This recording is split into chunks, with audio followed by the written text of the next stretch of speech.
moments, there's grace for today. The coffee's on and the chaos can wait. Take a breath, lift your eyes, you're standing strong, with joy in your heart and Jesus alone. This is Monday morning moments for Catholic moms.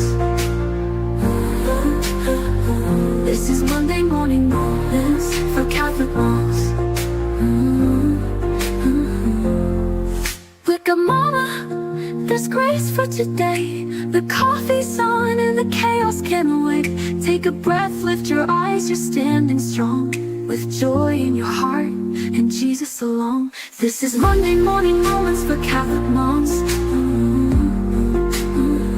This is Monday morning moments for Catholic moms.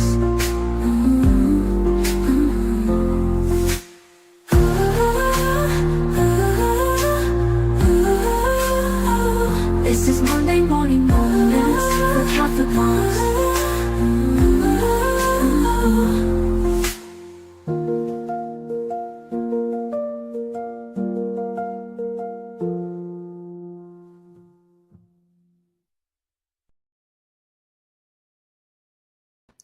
Hello and good morning to everyone this Monday morning. I'll take the 1 minute off there. It's so good to see everybody this Monday. I hope that you had a fantastic week.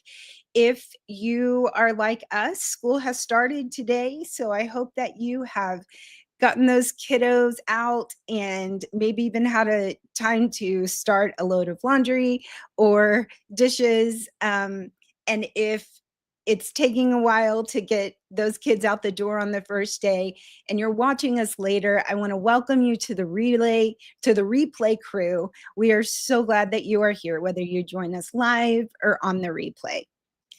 As always, we start with a little bit of fun, which is our Catholic saint trivia. And if I can find a biological mother who's having a feast day during the week, I will. I was unable to find one for this week. So if you know of a biological mother having a feast day this week, please help us all out and drop her name in the comments so that we can learn more. However, this Catholic saint, and I will turn on the lights here a little bit. Ooh, kind of bright. She cut off her hair to escape an arranged marriage. She was the first woman to write a rule for nuns that was adopted by a pope. This is a very long time ago.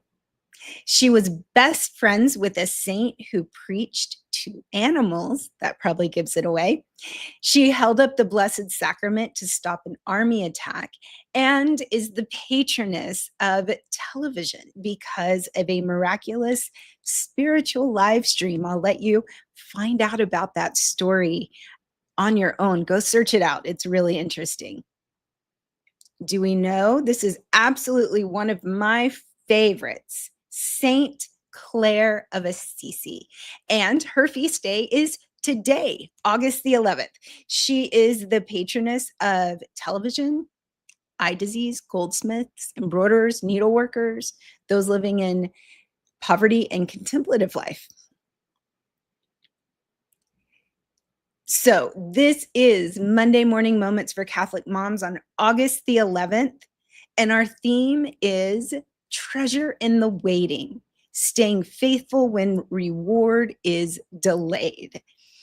And we will talk about the gospel and the psychological skill and how that all plays in. This is actually one of my favorite themes to talk about. But before we begin,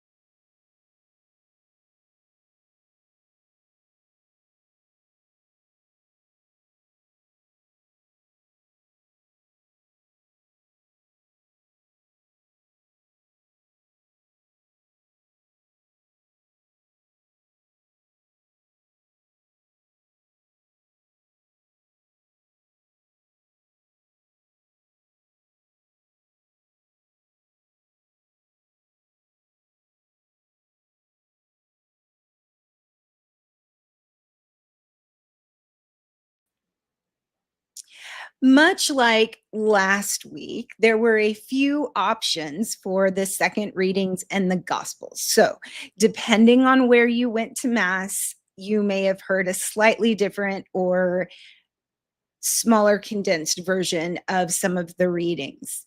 What I'm focusing on today is Luke 12:32 to 48. And this is where Jesus teaches us that where our treasure is, our heart will follow. That a vigilant servant, does not rush or control the timing. She remains faithful in the waiting. A fool seeks comfort and indulgence, forgetting the master's return. The gospel invites us to trade urgency for trust, to stay anchored in the small hidden acts of love, so that our true treasure is not found in immediate results, but in the quiet readiness of a heart that trusts God's perfect timing. As always, you know that I like to break these readings down, a little bit of exegesis, look at some of the cultural history that may change or fill in or deepen these gospel stories. What did the original Greek say? And so there's a few we want to talk about today. When Jesus says, gird your loins and light your lamps. In Jesus's time, gird your loins meant tying up those long tunics so that you were prepared for active work or travel. This is really important because it shows that this waiting is not a passive waiting. It's a readiness that assumes movement, service, and endurance. And lighting lamps wasn't just flipping a switch like we can easily do today. If you have ever stoked a fire in Texas several years ago when we had that February freeze, we would have to get up in the middle of the night to keep the fire going. You know that faithfulness requires attention and care, even when an immediate result isn't visible. And our skill this week is delayed gratification, or more specifically, urge surfing to allow delayed gratification. That this helps trains us to be ready through steady daily choices, even when the payoff is far off or we don't know when it will end. If we look at the verse, blessed are the servants whom the master finds vigilant on his arrival. The Greek word for vigilant, and y'all know I'm not trying this, so it is right there, implies more than staying awake. It's a posture of spiritual attentiveness about being alert to God's movements in the quiet moments and in a culture without clocks. I had to think about this one for a minute. It's hard for me to even conceive a culture without clocks. Time was measured in watches, meaning the dark, uncertain hours of the night. This speaks of the emotional endurance of staying faithful when the timeline is unclear. This mirrors how delayed gratification can help strengthen us when we live in our values, even when we're not sure when something will end or pay off or a reward will be shown. It's one thing to have delayed gratification, for example, during Lent, when we know it's 40 days, or some people will do whole 30. So there's 30 days, or many in the carnivore community will do 90 days. We know when that's going to end. But for so many things in life, things that really, really matter, we don't always have an end date. And that can create a different kind of challenge in waiting. Then we turn to the verse, the master will gird himself and serve them at the table. This is a shocking reversal of roles in ancient Near East culture where the servant or the masters did not serve ever. One of the reasons I love doing exegesis is because we read these stories, we've heard the stories, they're familiar to us, and we start thinking that maybe that was the norm. But if we learn more about the culture, we actually realize what an incredible radical Jesus was from time to time, and switching up things and challenging people and kind of shaking off what was good in Jewish culture, but shaking off the dust and perfecting it. Jesus flips this script. Those who stay faithful will be welcomed into intimacy and honor, not just as slaves, but as beloved guests. And this is a Eucharistic foreshadowing, the ultimate reward deferred, where hidden faithfulness culminates, is in the wedding feast of the Lamb or in heaven. Delayed gratification is not about deprivation. This is really a really important thing to understand, and a mind shift for a lot of us. It's about making room for greater joy. Much will be required of the person entrusted with much. This is the next verse I want to look at. In this cultural context, stewardship was not just about ownership, especially in the way that I think in Western cultures today, we think about ownership when we buy something and we own it. And then we feel like in some way we are the only ones who are responsible for acquiring it, or that we can treat it however we want because we bought it.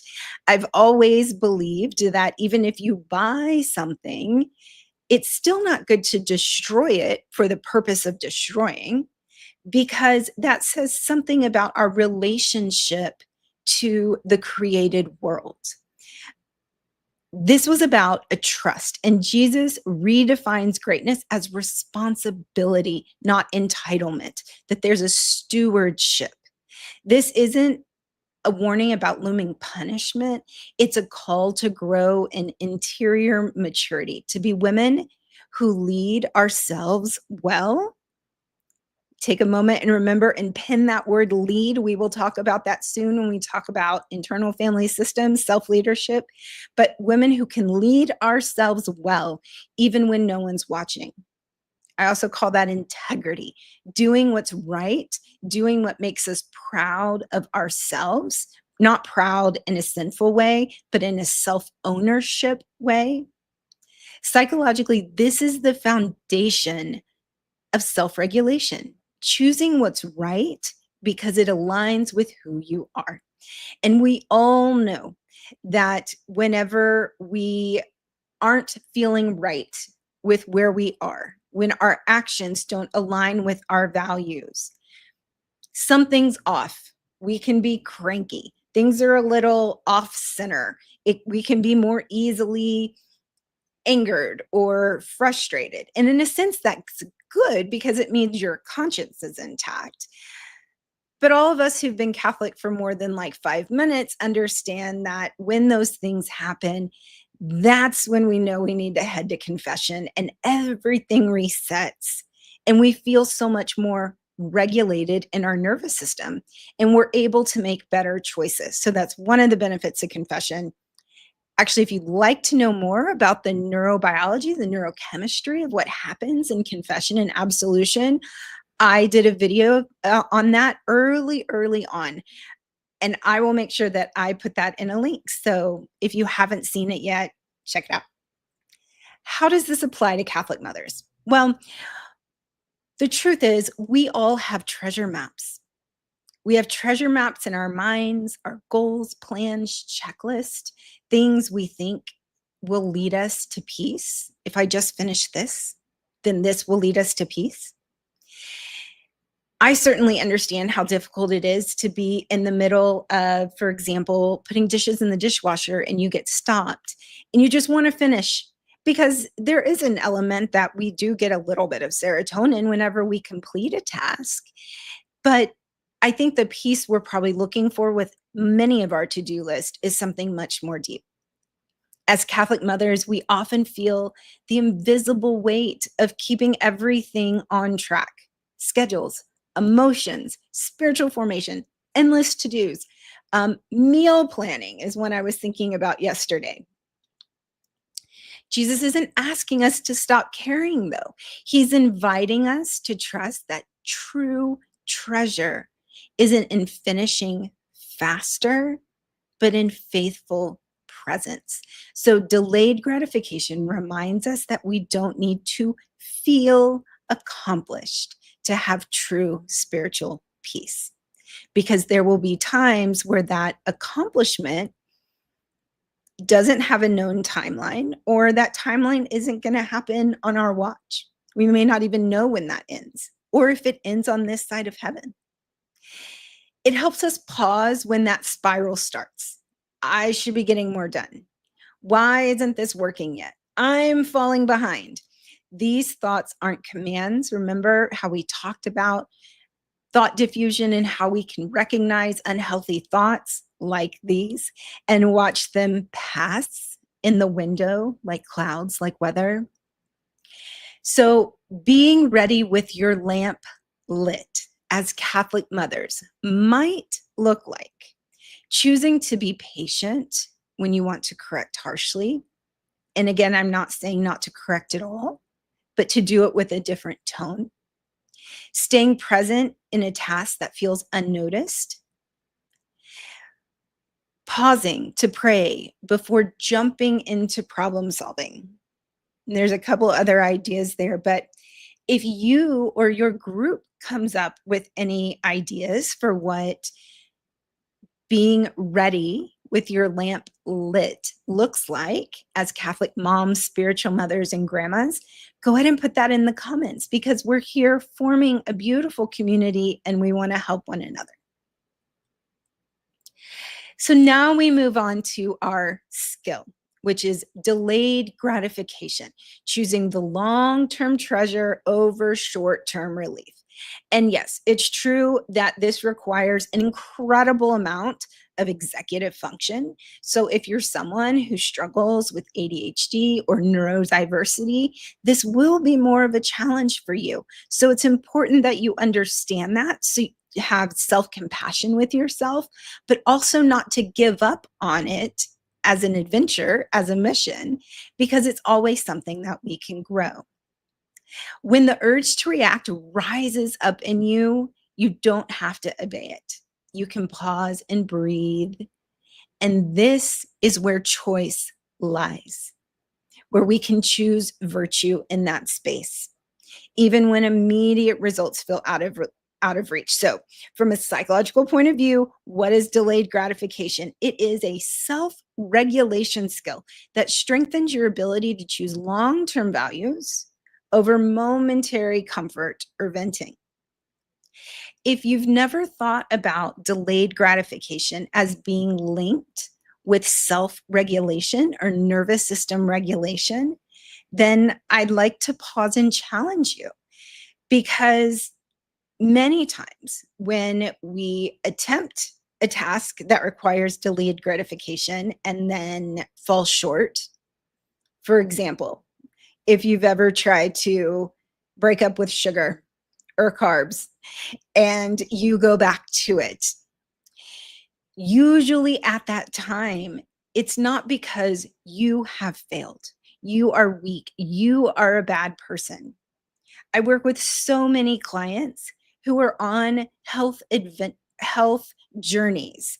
I don't like the term weight loss journeys. I like health journeys, because that can look very different for different people. And as a therapist, it's never my job to tell people what they need to be eating or what foods or diet or plan is right for their body. That's not my lane. But we all know, particularly with food, when it comes to drink or alcohol, even drugs, even some types of perfectionism or workaholism, that there's a massive psychological component that comes when we can't do the things that we want to do or know are good. That gap, that middle space, that is a place for psychology. That is a place where self-regulation, the ability to manage our nervous systems well, is at play. Because I would guarantee you, almost guarantee you, I can't make guarantees. I would almost guarantee you, for example, if you have ever tried to stop something that requires dopamine, or that gives you dopamine, whether it's sugar, carbs, alcohol, scrolling, doom scrolling, any of the things, and you have fallen off that wagon, that you didn't fall off that wagon or indulge in that behavior in a time where you were connected and regulated. It was likely in a time when you weren't. And so that is why I really want to connect these two. I know I'm spending maybe a little too much time on this, but I really want us to understand so that we're not critical of ourselves when those things happen, that we understand why, and then we know what to do about it. Why this matters for Catholic moms, we've talked about this a little bit, choosing patience over snapping back, being present. Delayed gratification, the ability to resist immediate pleasure or relief over a greater pursuit to the long-term good. I'm doing a training right now on helping men and couples with certain internet addictions. We'll just say that for YouTube. And one of the most incredible switch or redefinition that I learned from one of the teachers was that sobriety, however you define that, is a total commitment to reality, not escaping reality, to being present. That mental health is a total and absolute commitment to being present in reality and not trying to escape it. Whereas addiction, however you define that, whatever that may look like for someone, is escaping reality or being present in the moment at any cost, sometimes even till death. So I think that's a very interesting interplay here. The cornerstone of emotional maturity and self-regulation shows up in the ability to delay gratification. If you haven't heard about the marshmallow test, I learned about this and I believe it was Psych 101. Fascinating. They found that kids who could wait for a bigger reward. So what they did, I'll put a link if I can find one. They brought kids into a room and they said, here's a marshmallow. You can have it now, or if you wait until I come back, then you can have two. And they did this with really little kiddos. And then they followed those kiddos all the way through. I think it was even high school and adult life. It was a long longitudinal study. And they found that the kids who could delay gratification at an early age had better life outcomes almost as a whole. That's how important this skill is. And there can be a spiritual side where for where your treasure is, there also your heart can be. Although I want to encourage us not to over spiritualize this, realizing that there is a middle space where self-regulation comes in. Motherhood is filled with tasks that don't give immediate payoffs. I certainly do not need to tell you that. Folding the same laundry, again. Correcting the same behavior, again. Asking the kids to keep the right side of the sink clean, again. Sorry, I digress. Praying for intentions with no visible results. The brain craves dopamine hits and quick rewards and relief. But a life of virtue asks for us to choose eternal treasures over those immediate satisfactions. If you have not heard of Viktor Frankl or read his life-changing book, Man's Search for Meaning, please put that on your list. That being said, when you have an urge to react, whether it's to yell, to quit something, to escape, to rush, to step out of reality for a moment to get some maybe unhealthy relief, you have a sacred pause that's available. And in fact, Viktor Frankl, one of his most famous sayings, although I would say he's probably got a laundry list of famous sayings because he's incredible. He says that in the space between stimulus and response, between stimulus and response, there is a space. And in that space is our power to choose our response to any situation. And I can understand. I get DMs from you guys I know we have people that watch from over 100 countries, that there are some of you who are in incredibly difficult, painful situations that are dealing with unimaginable sufferings. So if it feels trite to hear, oh, okay, there's a space where I can choose, what does this guy know? I may not have earned that place at the table, but Victor certainly has, because he was a prisoner at Auschwitz. And he knew that even there was so much he couldn't choose, but the one true freedom was his response. So delayed gratification happens in that space. We also know that repeated small choices shape the heart. Virtue is a habit. Neuroscience shows that repeated choices actually strengthen neural pathways. So remember, as hard as it is to delay this urge, or to not indulge in this XYZ thing, whatever that is, or to do this XYZ thing, which are a little bit different, that it will continue to get easier, because every time we go through a neural process, we think a thought, we say a thing, it actually primes the brain and makes it more easy for that thought to happen next time, which can be great if we're doing gratitude and positive affirmations. It can be bad. You can see how this could create really stuck loops with anxiety or depression. Every time you choose to pause, stay faithful to that long-term good, you are actually rewiring your brain towards virtue. I would say that so much of virtue formation is actually brain change. That doesn't mean that it's not virtuous, but brain change is the means by which virtue happens. The Catechism reminds us that virtue is a habitual and firm disposition to the good. How are some ways to practice delayed gratification? 1, name the urge. Just name it. Just call it out. Making the invisible visible is a key component of theology of the body and of therapy and of mental health, I would say, as well. I feel like quitting right now. I feel like quitting right now. I would like to eat that donut right now. Pause and breathe. Give yourself 10 seconds before acting. Visualize the treasure. What's the long-term virtue? What long-term virtue am I choosing? The more visible you can make this, meaning in your imagination, what does it look like? What does it feel like? What does it smell like? What does it sound like?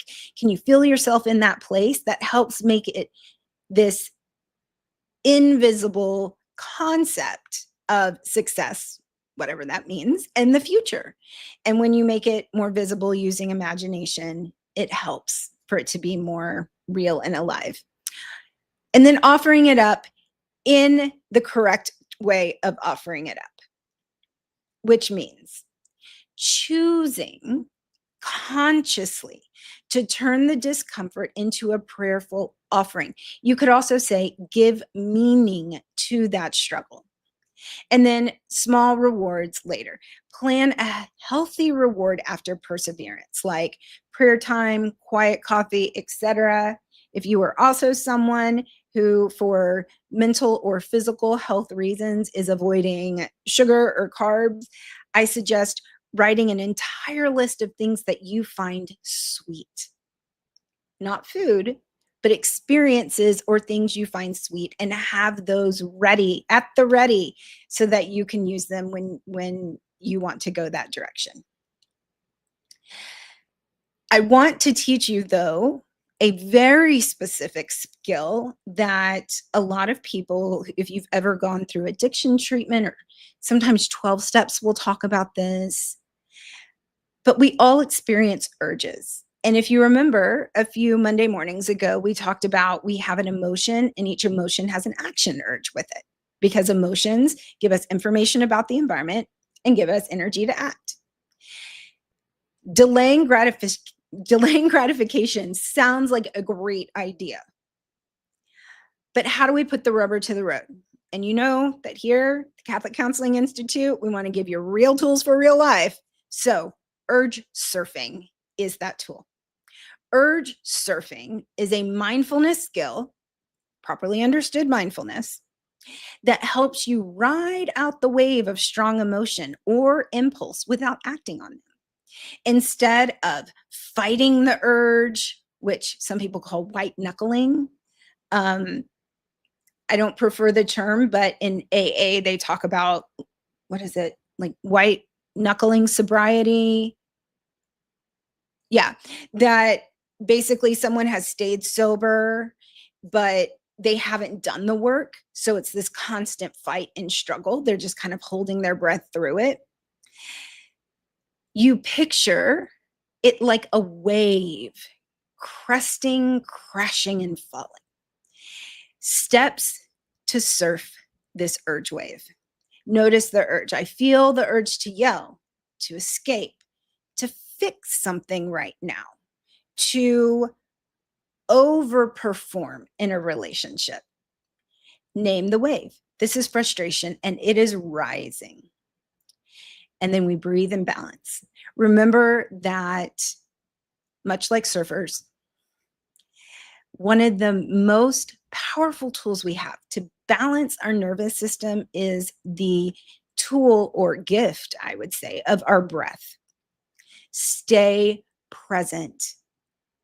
Remember, if we define mental health as a total commitment to stay present to reality, stay present and let the wave pass. The urge will peak and fall naturally. And then this is where, on the other side of it, you have more freedom to choose virtue.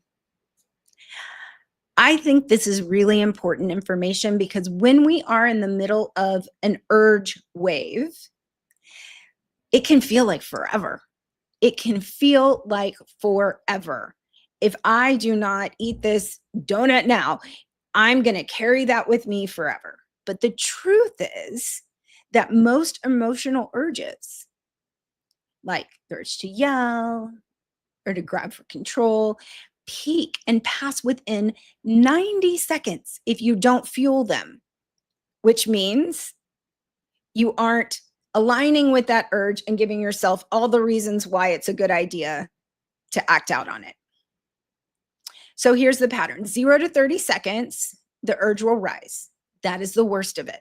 It's a lot like labor, right? 30 seconds to 60 seconds, it reaches its peak of intensity, and then 60 to 90 seconds, it will start to fall. And if we engage in the urge, like ruminating, reacting, venting, then we re-trigger the cycle, but we also strengthen that neural pathway. Our attention sends blood flow, which strengthens neural pathways. This is a wild concept that we can use our mind to change our brain. If we pause and breathe, the wave passes. And the more you do this, the easier it gets. I'm not saying easy, the easier it gets, and the more confidence you have in yourself to ride that wave. Remember that God is forming you in the waiting. Catholic motherhood is a vocation of hidden faithfulness, much like St. Clare, many of the times. Delayed gratification is not about self-deprecation or deprivation. None of the two. It's about making room for God's grace to work in you. When you stay present, remember, present to the reality of the present moment. This is where mental health is. This is where the opposite of addiction, which I would say freedom, is. In those small yeses of today, you're storing up treasures where moth and rust cannot destroy. Much will be required of the person entrusted with much, but also the place of psychology, neuroscience, understanding how these things work, how virtue is formed, what's involved with the brain. Some people aren't interested in that and don't need it. For me, it's always been super helpful to understand how these integrate. And so this is part of what I'm trying to do here.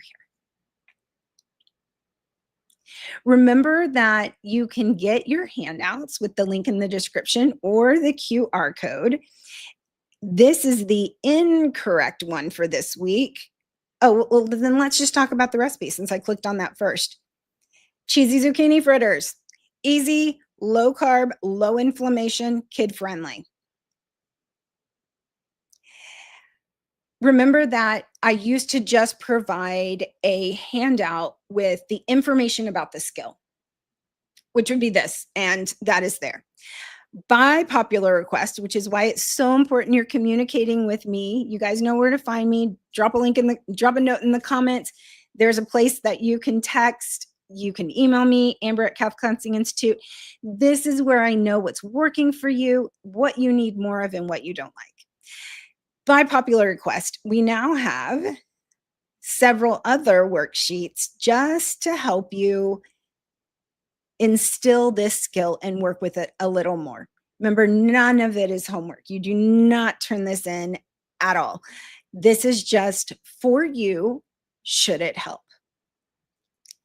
I hope you were able to journal at the beginning. If not, you can go back to that. But let's take just a few minutes in real time while I share with you our song for this week. Go back to what you journaled before and say, if Jesus said, where your treasure is, there also your heart will be. What treasures am I storing up by daily faithfulness in small daily tasks? How does focusing on God's eternal rewards help me stay grounded in seasons of hidden work or waiting? Or you could just do some free journaling about what you have maybe come to understand about delayed gratification, or if you've been really hard on yourself before, that missing link, or what you would need. And maybe even identify a specific thing you'd like to work on with delayed gratification. As you do that, we will listen to this week's song, and then I will be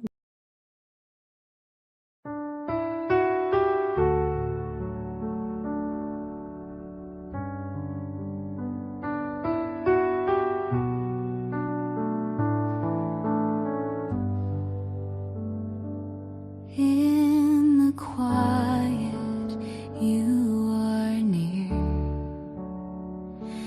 In the hidden, you are here.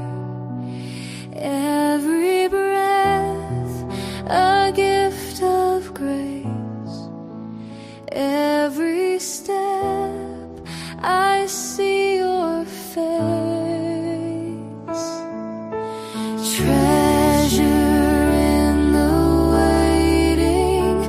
Joy I cannot see, holding on to heaven, you are shaping me. Faithful in the silence, steady through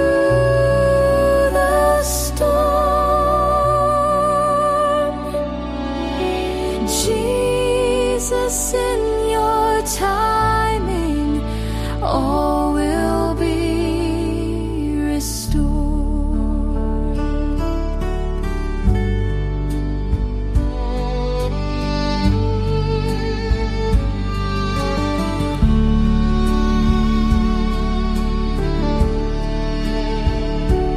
When the answers take their time,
welcome back. What do you guys think? I have so much fun making these songs. Remember that I'm, by popular request, adding them to a playlist, Melodies for Motherhood. And so if you want to just go to that playlist and hit play, you can hear all our songs while you do all of your mommying things. Our self-challenge, because I want to leave you with practical tips, is to pause before you react. This week, I want you to start recognizing the urge and then consciously thinking about that 30, 60, 90 seconds. Your marriage challenge is choosing virtue over the last word. Not having that last word, in many cases, is an issue of impulse control. Delayed gratification, we could say, but also self-regulation. So notice that as an urge as well. Your parenting challenge is to notice the hidden moments of formation.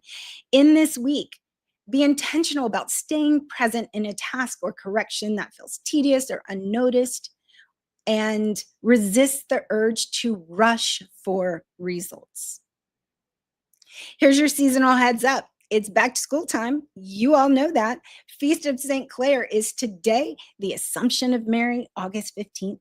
Late summer fatigue is real. So this is the time for simple tasks and getting ready for harvest time coming up, and a switch into the fall where you'll start seeing some more fall recipes from us. Your home task, if you're following along, my challenge is this week to practice delayed gratification by letting go of one small item each day that no longer serves your home or family, and to focus in the hidden spaces, the junk drawer, the shelf, the basket. That's the place where clutter starts to build quietly, and to resist the urge to keep something just in case, or for just in case comfort. This just in case, of course, there's a line, we want to be prudent, but this just in case is where so much clutter happens. I also would like to share, by popular demand, something that has been added to the handouts.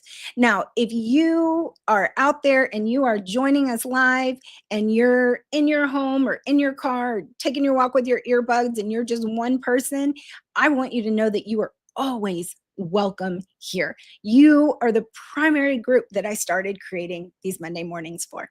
However, there have been some groups of women that have been forming around the country where they find a day and time where they meet sometime in the week and they watch the broadcast. Hello, my San Antonio group. I have one in Michigan and Pennsylvania, I think.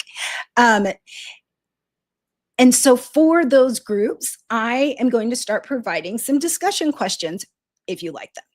And also an idea of kind of an outline if you want to lead a meeting. And lead a meeting literally just means read through the outline. My suggestion, so that it doesn't ever fall on one person, is just rotate who leads. And leading just means you're the one reading the questions. I also have provided an email template if you would like to start a group, so you don't have to think of what you want to say, just copy paste and send it off to your friends. There are also some groups who want to get together, but they can't physically get together, whether it's distance, logistics. So I did the exact same thing for any Zoom groups. And if you would like to be a part of a Zoom group, but you have no one in your area, please send me a text at the number there, or at Amber at Catholic Counseling Institute. Give me your name and number, and I'll see if I can help connect you with some people. Same thing, the outline, the group questions, and then an email template if you'd like to send it out to friends.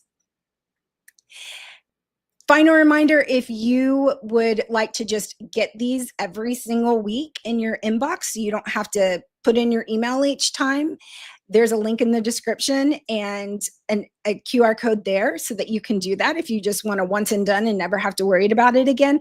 Or if you miss a week, you just know that you have the handouts. That's perfectly fine too. Survival mode homemaking is done. This course is done. I'm so excited to share with you all the things that I've learned in some of my survival moments that help with homemaking. And remember that surviving the first 30 days after affair disclosure or pornography disclosure to support you or a friend as the woman. These are free courses. They will always be free. Some of the priests in the San Antonio Archdiocese are sharing these already. So they are there, and coming soon will be a grief course. Let us end with prayer.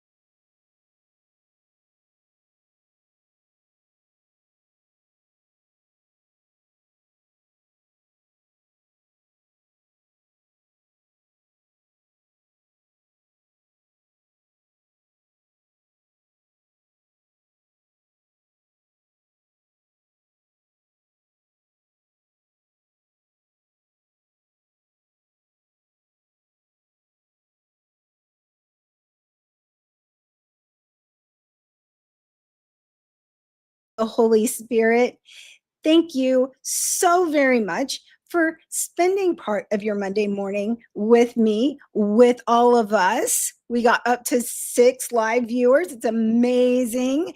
If you're part of the replay crew, you are so welcome here too. And thank you so much for coming. Check out the Catholic Counseling Institute, because I'm working on a cool video this week that I want to share with you about one of my most underrated, I won't say hacks, but tools holistically for mental health. I'm working on that. And thank you so much for those of you who watch and subscribe. We're at like 850 subscribers. If we get up to 1,000, then we're well on our way to monetization, which, YouTube gives you pennies. But here's why it's important. Once you're at that benchmark, then YouTube will push us out to so many more people that don't even know that we're here. So 850 blows my mind. Never even imagined that. But since we are close to 1,000, let's just aim for it. I hope you have a fantastic week, dear sister. And I will be right back here waiting for you next Monday at 9.